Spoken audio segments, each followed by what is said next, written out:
Beda orang awam dengan orang arif. Orang awam yang Islamnya hanya ingin yang indah-indah, dengan arif yang mengenal Allah, yang tahu seluk-beluk agama ini.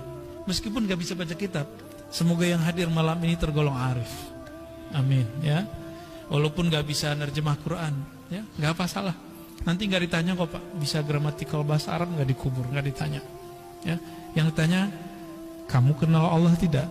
Ya. Man Rabbuk, siapa Rabbmu? Apa kata beliau? Min adabil arif, ciri-ciri orang arif, orang yang bermakrifat, beda dengan orang awam. Alla yastaghrib syai'an min tajalliyatil haqq.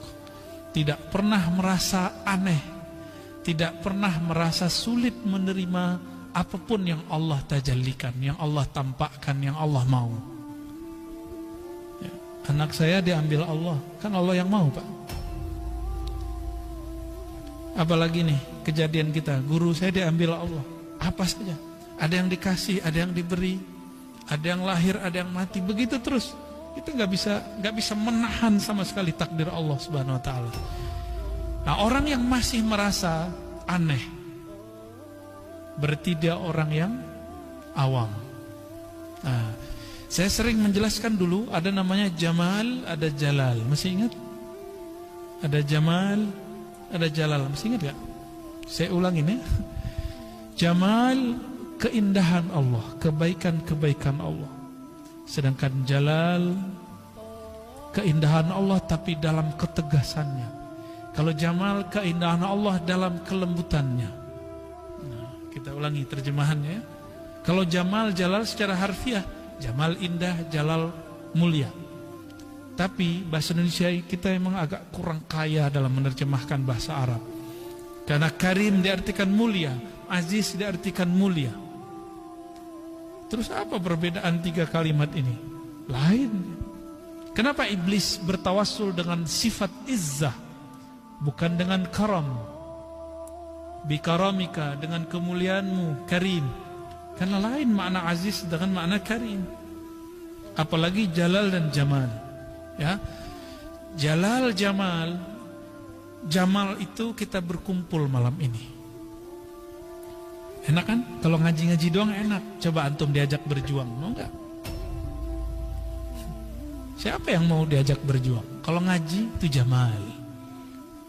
Diajak berjuang, bikin pesantren, bikin pergerakan dakwah. Siapa yang mau pahit-pahitan begitu? Bukan hanya itu, perjuangan itu nggak harus politik. Karena politik itu fardu kifayah. Dan saya memandang diri saya tidak layak untuk terjun ke politik praktis.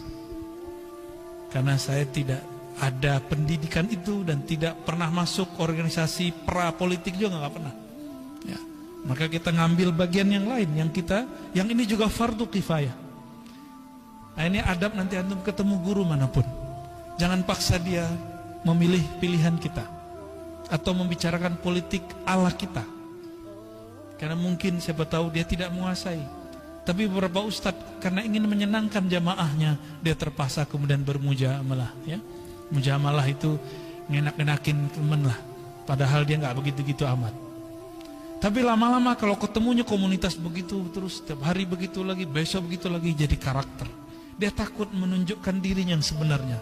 Inilah yang terjadi pada guru yang mengikuti selera muridnya, ya.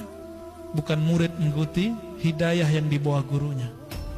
Hidayah. Kalau guru nggak bawa kayak selera, dia pakai hidayah, mau pahit juga diajarin. Tapi kalau mental ya murid enggak. Ya.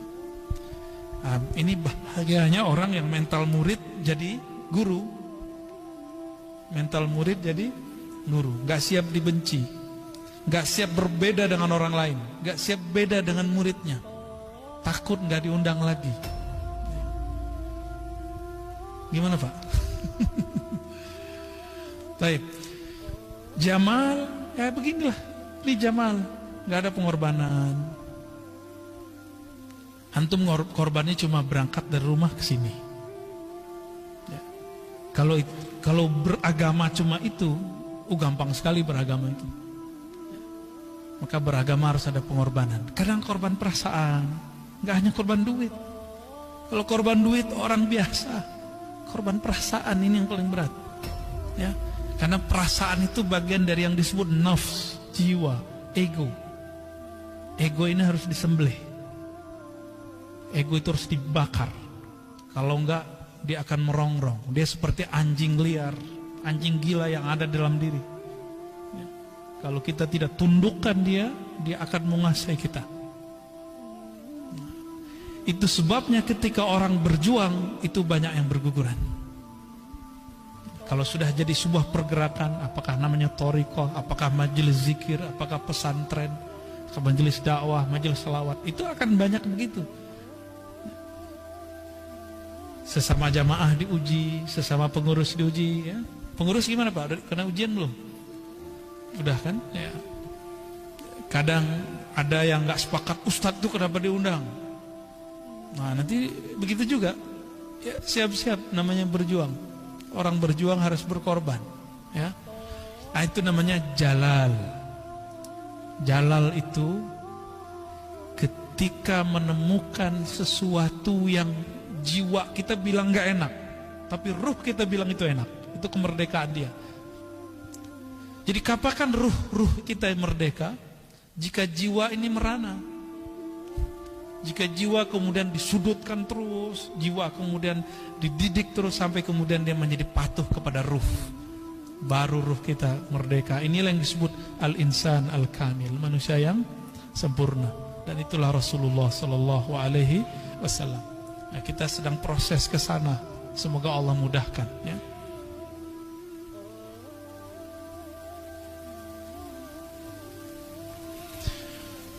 Jadi kalau jamal apa tadi? Keindahan